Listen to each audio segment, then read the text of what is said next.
Bonjour, réaliser toutes les figures géométriques à l'aide d'un instrument unique qui remplace le comport, le rapporteur, l'équerre et la règle graduée, c'est aujourd'hui possible. Cet instrument, c'est le tamographe. Dans ces tutoriels, vous apprendrez à utiliser le tamographe, c'est-à-dire où placer vos doigts, quel crayon employer, et vous montrerons aussi les détails techniques de réalisation de chacune des figures géométriques.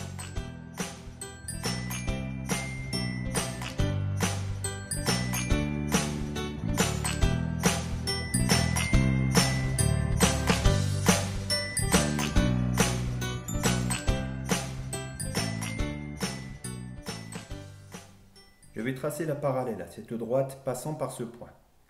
Mais avant de commencer, voyons où placer les doigts pour pouvoir translater le tamographe avec aisance. Il faut éviter d'appuyer sur cette zone à cause du rubber. Il faut plutôt mettre ses doigts loin de l'axe. Deuxième possibilité, on peut mettre les doigts à la périphérie du tamographe. Faisons maintenant le traçage. Je place la règle inférieure au niveau de la droite. J'utilise le premier angle droit. Regardez bien où se situent mes doigts à chaque fois. Maintenant, j'appuie ici. Je translate le long du trait que je viens de tracer. C'est mon trait de construction. J'utilise désormais le deuxième angle droit. Je trace de la droite vers la gauche pour aller plus vite. Et voilà. Pour enlever le tamographe, on appuie ici et on soulève ici. Voilà, la parallèle est tracée. Avantage pédagogique. 1, 2, deux droites perpendiculaires à une même troisième sont parallèles entre elles. On le voit très bien. Sur la page notices et vidéos du site internet, vous trouverez le détail de tracé des parallèles proches, éloignés et à une distance définie de la première droite.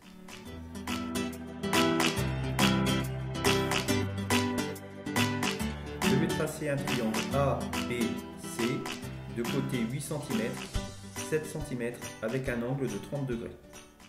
Première méthode, la méthode traditionnelle. Je place mon tamographe comme ceci. Premier segment 8 cm, je pars du point A jusqu'au point B, 8 cm. Dès que j'ai fini mon segment, je place le rapporteur qui est juste à côté. Je repère mon angle de 30 degrés. Dès que mon angle est repéré, je replace le tamographe et j'ai tout de suite au bout des doigts la règle qui se place de nouveau. 7 cm.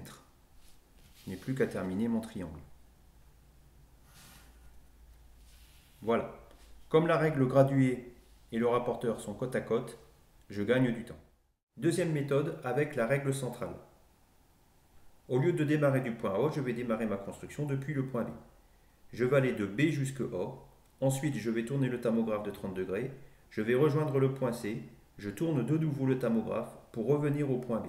Ainsi, mon crayon va tracer les 3 segments, 1, 2, 3, à la suite, sans que la mine ne quitte la feuille, d'où un gain de temps important.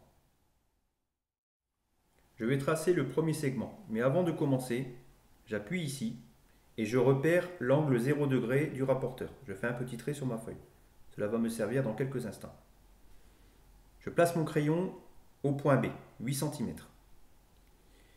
Il faut veiller à ce que le crayon appuie toujours de ce côté de la rainure, du côté des graduations. Le crayon ne doit jamais appuyer sur l'autre bord qui n'est pas gradué, il ne sert à rien. Je vais donc jusqu'au point A, mais d'abord je place mes doigts ici. Premier segment, jusque 0 cm. Arrivé ici, autour de la mine de crayon, je tourne et mes yeux regardent le petit trait que j'ai fait tout à l'heure. 10 degrés, 20 degrés, 30 degrés. Je suis prêt à tracer le deuxième segment, je vais jusqu'au point C, 7 cm. Toujours en appuyant sur le crayon, mes doigts se placent tout au bout du tamographe et ainsi je peux les déplacer aisément. Cela glisse parfaitement. Je le place correctement, j'appuie fortement et je trace mon dernier segment. Cette méthode est facultative, mais elle permet un gain de temps important.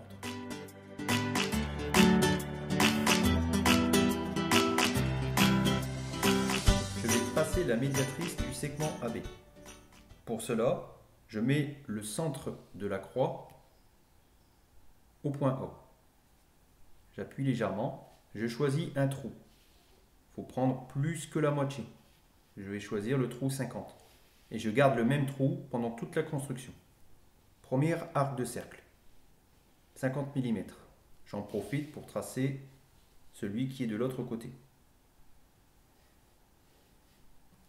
Maintenant, je centre sur le point B.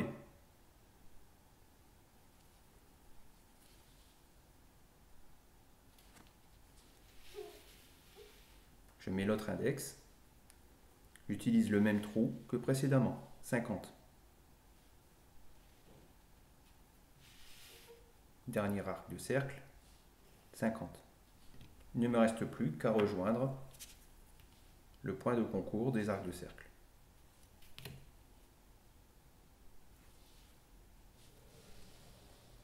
Voilà. La médiatrice est tracée. La médiatrice, rappelons-le, est la droite qui passe par le milieu d'un segment et qui est perpendiculaire à ce segment.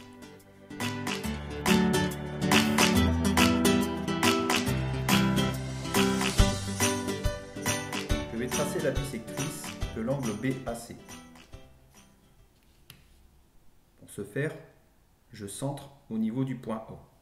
Je vais tracer un premier arc de cercle de couleur rouge, par exemple avec le trou 40. Le centre de cet arc de cercle est au point O. Ensuite, je change de couleur et je vais tracer deux arcs de cercle dont les centres sont ici et ici. Deux arcs de cercle de même rayon. Je vais prendre par exemple le trou numéro 50 pour le premier arc de cercle. Comme j'ai pris 50, je suis obligé de garder la même valeur en dessous. Trou 50. Les deux arcs de cercle sont concurrents en ce point. La bisectrice passe par le sommet O et par ce point. La voici. Elle partage l'angle BAC en deux angles de même mesure. Avantage pédagogique, les couleurs aident à comprendre et à mémoriser le traçage de la bisectrice.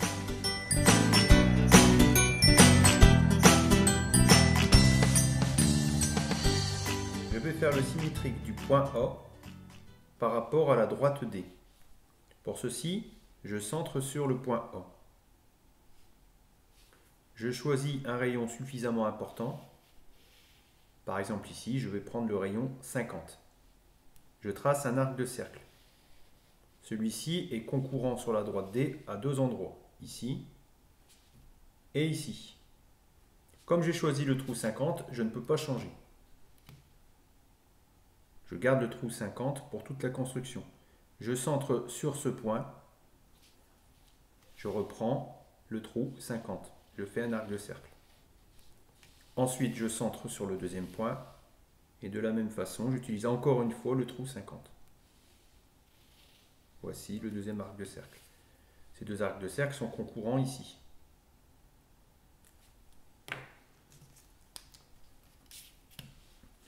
Ce point d'intersection est l'image A' du point O par la symétrie d'axe D.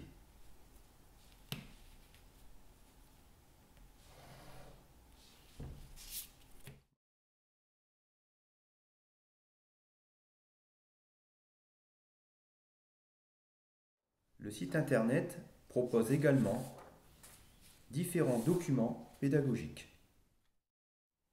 Dans le tutoriel 3, pour les programmes du lycée et de l'enseignement supérieur, nous verrons comment tracer le polygone régulier. Ensuite, nous placerons des points en coordonnées polaires. Et enfin, pour terminer, une application de la physique. Nous tracerons une figure d'interférence.